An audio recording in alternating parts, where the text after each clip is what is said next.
Lu juga temennya bukannya ngelarang malah ikut-ikutan. Biarin. Lu kalau ada masalah cerita Dar, jangan kayak gitu. Nah ini juga kedua.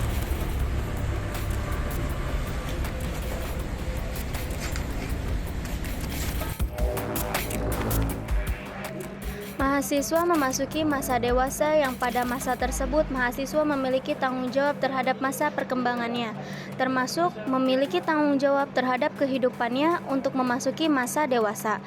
Saat ini, mahasiswa seringkali menjadi korban penyalahgunaan narkoba, bahkan diantaranya menjadi pengedar narkoba. Pada umumnya, yang membuat mahasiswa terjerumus dalam penyalahgunaan narkoba adalah rasa penasaran, adanya keinginan untuk mencoba saja. Lama-kelamaan akan menjadi ketergantungan. Setelah menjadi pengguna, lama-kelamaan akan timbul ketergantungan. Lalu untuk memenuhi kebutuhan konsumsi narkoba yang terus-menerus, tidak jarang beberapa mahasiswa yang akhirnya ikut menjadi pengedar.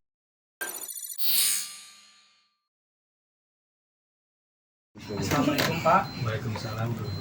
Saya Idam Arbi Marsanto dan teman saya. Iya. Kami dari Universitas Indonesia PGRI izin meminta waktunya untuk mewawancari Bapak dengan tema bahaya narkotika yang menyerang generasi muda. Sebelumnya dengan Bapak. Ya, nama saya Muhammad Suwana. Baik, kami langsung ke topik pembicaraan.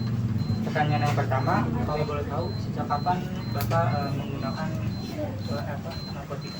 Narkotika. Kalau narkotika itu kan banyak jenisnya ya, dari obat, ganja, sampai ke sabu.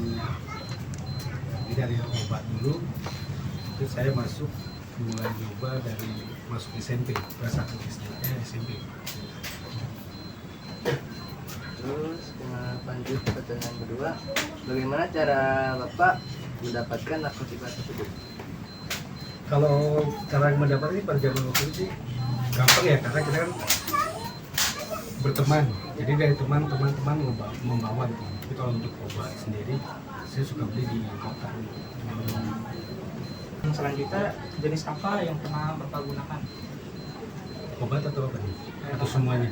Semuanya, semua jenis. Yang obat, ganja, sabu, tutau. Kalau minum sudah biasa ya. Gitu. Efek samping atau gejala yang berpengaruh pada tubuh itu Apa aja? Beda-beda jenisnya. Kalau obat itu tergantung dari isi obat. Macam-macam model, ada model BK, ada model lipang, tinggi, jatuh segala macam itu banyak jenisnya. Itu mereka tuh jenis berbeda. Kalau ganja pasti berarti aja senang-senang. Kalau sabu biasanya jarang tidur sama halusinasi. Oke. Yang selanjutnya, faktor apa yang menyebabkan Bapak terjerumus ke dalam Pergaulan. pergaulan? Pergaulan itu jelas pergaulan. Rata-rata kalau orang mau kenal dari narkoba itu dari pergaulan. terus lanjut pertanyaan selanjutnya, bagaimana Bapak bisa terlepas dari pengaruh narkotika? Jadi inti dari dasar itu karena lepas dari narkoba itu dari diri sendiri. Pertama, setelah itu kita ngakalin sendiri. Kalau waktu saya pribadi ya, kalau waktu zamannya sakau itu orang-orang tuh suka dikasih tahu kalau saya nggak apa. Jadi ya itu saya hajar pakai minuman. Ya, kalau di sakau saya minum nggak ada sakaunya. Mabok.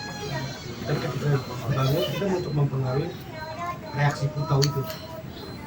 Karena kan bisa pakai supit. Jadi itu dia kalau udah lagi sakau, wah semraut badan nggak enak, kita pusing, lemes segala macam. Nah untuk menghindari itu saya minum sampai mabuk. Setelah sadar masih berasa di badan enak, minum lagi. Sampai bangun itu berapa? Bangun itu bisa 1 bulan. Sampai reaksi putaunya itu hilang. Itu 1 bulan. Nah, untuk menghilangkan Untuk menghilangkan sakau. 1 bulan. Oke. Selanjutnya, menurut Bapak narkoba apa saja yang sering digunakan para Untuk saat ini atau saat saya? zaman Bapak? Zaman mungkin zaman Bapak. Kalau zaman saya sih sekarang. trennya itu sih putau ya. Iya. Zaman saya itu zaman trennya putau. Kalau udah masuk putau dulu pakai pipet itu udah top lah karena kayak di tembok. Terus lanjut pertanyaan ke-8, menurut Bapak apa alasan remaja menggunakan narkoba? Alasan sih nggak ada sebenarnya, cuma karena pergaulan aja. Sudah ikut-ikutan. Kalau tentang yang bagaimana dia kecanduan Kecanduan itu karena dia sering, karena gini, kita berkonsumsi narkoba itu banyak teman. Dimanapun kita posisi kita berada, namanya narkoba itu pasti bertemu. Kita teman-teman kagak mabok, kita datang lagi mabok, kita dianggap lebih wah dari mereka. Di situ kita jadi cebagul. Pada dasarnya pencarian jati diri aja sih. Biar dianggap wah orang mabuk. Nanti akhirnya nanti ujung-ujungnya kita sendiri yang terlibat. Jadi reaksi obat itu, kalau obat sih jarang sakau. Orang sakau rata-rata tahu. Kalau obat nggak ada sakau. Kalau itu sakau. Oke, yang selanjutnya bagaimana cara para remaja di luar sana agar tidak terjerumus ke dalam obat-obat? Saran saya, kalau saran saya sih, kalau cara nggak ada, berbagai cara nggak ada. Tetapi kalau saran saya orang tua lebih membantu, karena narkoba itu datang dari orang terdekat, teman terdekat, kagak ada teman terdekat, teman. Jadi orang tua itu wajib memantau siapa temannya yang dekat dengan dia, dan anaknya. Nanti dinasihati dari sini. Satu, kedua, jangan terlalu kekayaan, bebaskan. Yang penting beri tanggung jawab. Kewajiban dia tanggung jawab dia. Kalau memang di luar jalur baru itu. Jadi walaupun pengalaman saya nih, banyak teman saya masuk RSKO segala macam, direhabilitasi keluar kembali lagi. Penggunaan narkoba. Enggak sepenuhnya rehabilitasi itu Rehabilitasi membantu seorang untuk berhenti. Itu untuk ini aja, untuk reaksi di tubuhnya itu berhenti. Tapi kalau pola pikirnya belum berhenti, tetap dipakai lagi. Karena dia ketika dia berhenti, dia keluar, ketemu teman yang pemakai juga. Ketika dia lihat barang itu badan langsung reaksi lagi.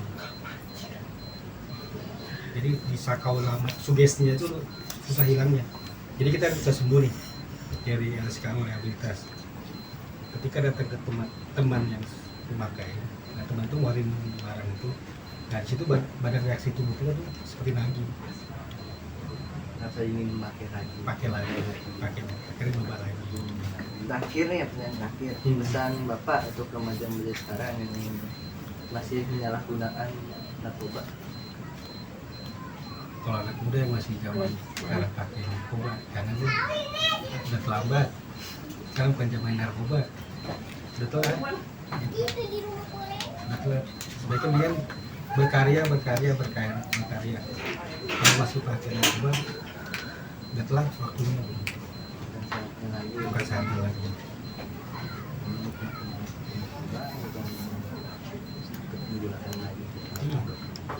Sia-sia deh. Terima kasih kepada Bapak yang sudah meluangkan waktu kepada kami, yang mau menjawab pertanyaan kami. Wassalamualaikum warahmatullahi wabarakatuh. Waalaikumsalam.